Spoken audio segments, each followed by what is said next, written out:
दिल्ली में एमसीडी के चुनावों की आहट शुरू हो चुकी है और उम्मीद की जा रही है कि यह चुनाव इस साल दिसंबर में हो सकते हैं। चुनाव की आहट के बीच बीजेपी और आम आदमी पार्टी ने एक दूसरे के खिलाफ आरोप प्रत्यारोप का दौर भी शुरू हो गया है।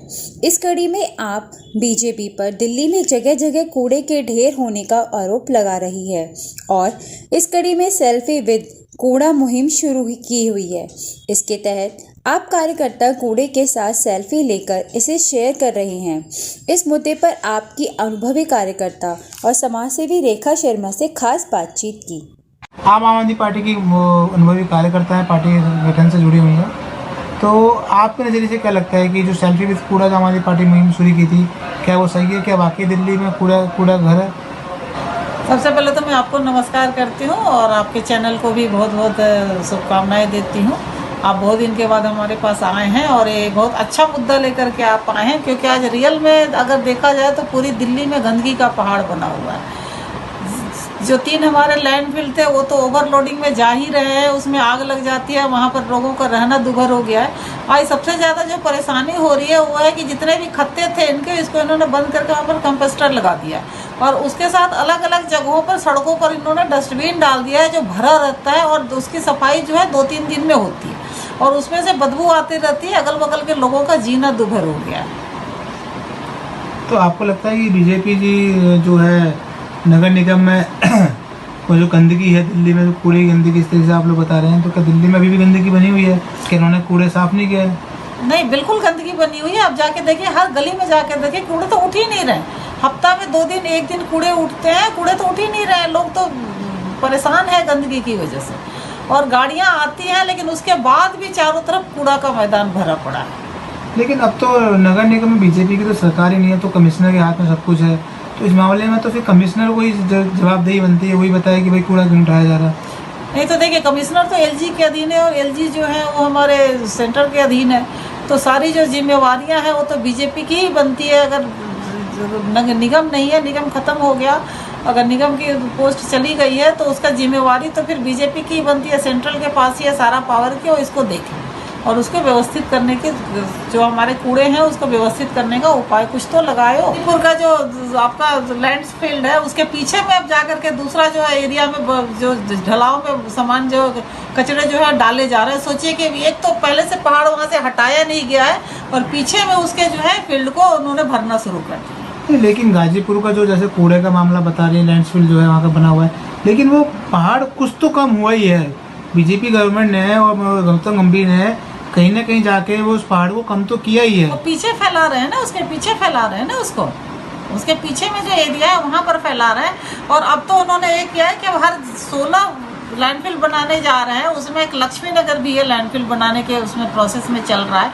अगर सोचिए कि अगर हमारे जमुना पुस्ते पे या आगे एसडीएम कोर्ट के पास अगर लैंडफिल बन जाता है तो यहाँ पर लोगों का रहना दुभर हो जाएगा।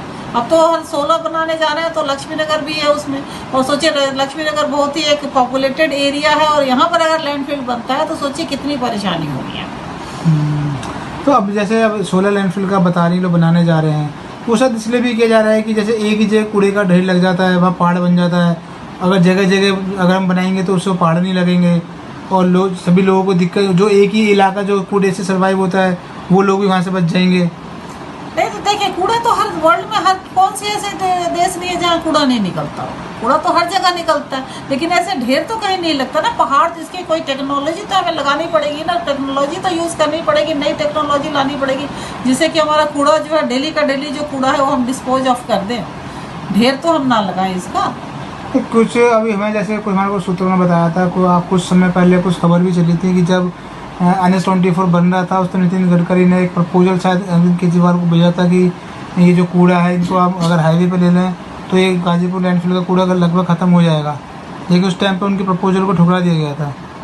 नहीं तो उसके पीछे कोई कारण होगा लैंडफिल को साफ करने के लिए, क्योंकि हमारे पास देखिए एमसीडी तो है नहीं। जब एमसीडी हमारे पास नहीं है, NH हमारे पास नहीं है, NH-24 जब बन रहा तो हमारे पास नहीं है, तो हम ऑर्डर कहाँ से देंगे? तो एमसीडी ऑर्डर करेगी ना कि भाई आप कूड़े के पहाड़ को हम कहाँ पर डिस्पोज ऑफ करें। तो हमारे पास तो ऑर्डर ही नहीं है। जैसे ही कूड़े के पहाड़ के ढेर लग चुके हैं अब, तो ये फिर कूड़ा जाएगा कहाँ? क्या समाधान है कि जिससे कूड़े के ढेर न पहाड़ ना बन पाए? क्या उपाय? अब तो गीला सूखा कूड़ा भी चल रहा है कि गीला सूखा अलग डालें, सूखा अलग डालें।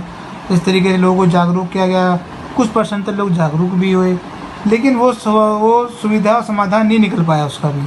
तो आपकी नज़र में अगर आप अगर मेयर होते, अगर आप सरकार, अगर आम आदमी पार्टी MCD में होती, तो आप लोग क्या समाधान निकालते हैं इसका? देखिए, कुछ तो हमें भागीदारी के तहत जाना पड़ेगा, लोगों को अवेयर करना पड़ेगा, घर घर जाके अवेयर करने पड़ेगा लोगों को, कूड़ा फैलाने के लिए, कूड़ा निकालने के लिए, कूड़ा को अलग अलग डिस्पोज ऑफ करने के लिए। प्लस जितने भी हमारे लैंडफिल वहाँ पर नई टेक्नोलॉजी लगा करके कूड़ा को अलग अलग सेग्रीगेट करके कूड़ा को, और उसकी नई चीज़ें, उसको नई टेक्नोलॉजी के थ्रू उसको डिस्पोज ऑफ करने की व्यवस्था करनी पड़ेगी। अभी आपका आखिरी सवाल यही है कि अगर जिस तरीके से अगर ये नई तकनीक लेकर आते हैं तो इस कूड़े का समाधान है, अलग 16 जगह लैंडफिल बनाना कोई समाधान नहीं है। नहीं, फिर तो वही बात है कि हर गली मोहल्ले में आपके कचड़े जमा हो जाएंगे, डिस्पोज ऑफ नहीं हो रहा ना। हम तो एक जगह कूड़ा को यहाँ से उठाते हैं, घरों से उठाते हैं और वहाँ जा करके डाल दे रहे हैं, उसका कोई समाधान तो नहीं। वो कूड़ा कहाँ जाएगा? फिर कूड़ा वहीं का वहीं रहेगा। कूड़ा को जब तक हम डिस्पोज ऑफ नष्ट नहीं करेंगे, कूड़ा को ख़त्म नहीं करेंगे, तब तक तो कूड़ा ढेर बना रहेगा, तो और ज़्यादा गंदगी फैलेगी। ये मुद्दा इसलिए उठा के लेकर आए थे कि कुछ मुद्दे ऐसे होते हैं जिन पर किसी का ध्यान नहीं जाता और वो बिल्कुल कहते हैं शरीर में जहर घुलने वाला हिसाब किताब हो जाता है। जैसे कि आज कूड़े के पहाड़ देख लो जो दिल्ली में जगह जगह बने हुए हैं। अगर उस टाइम पे कोई नई टेक्निक ला के इनका का समाधान निकाला गया होता तो आज वो दिन देखना नहीं पड़ता कि जब वो पहाड़ जो लोगों को देखने पड़ते हैं, जब बारिश होती है वहाँ के जो लोग स्थानीय लोग रहते हैं किस तरीके से रहते होंगे गंदगी बदबू में। तो आप इमेजिन कीजिए कि उस समय पे अगर आप रह रहे हो तो आप कैसे रहेंगे। तो इसलिए हमारी कोशिश रहती है कि ऐसे मुद्दों को निकाल के बाहर लाने की, ताकि लोग उनको सुने, जाने कि हमारी दिल्ली में कुछ ऐसी भी चीज़ें हैं जिन पर हमें ध्यान देना चाहिए। रेखा जी, आपका बहुत धन्यवाद, हमारे साथ फिर से जुड़े। जल्द आपसे अगले मुद्दे मुलाकात होगी। बहुत धन्यवाद।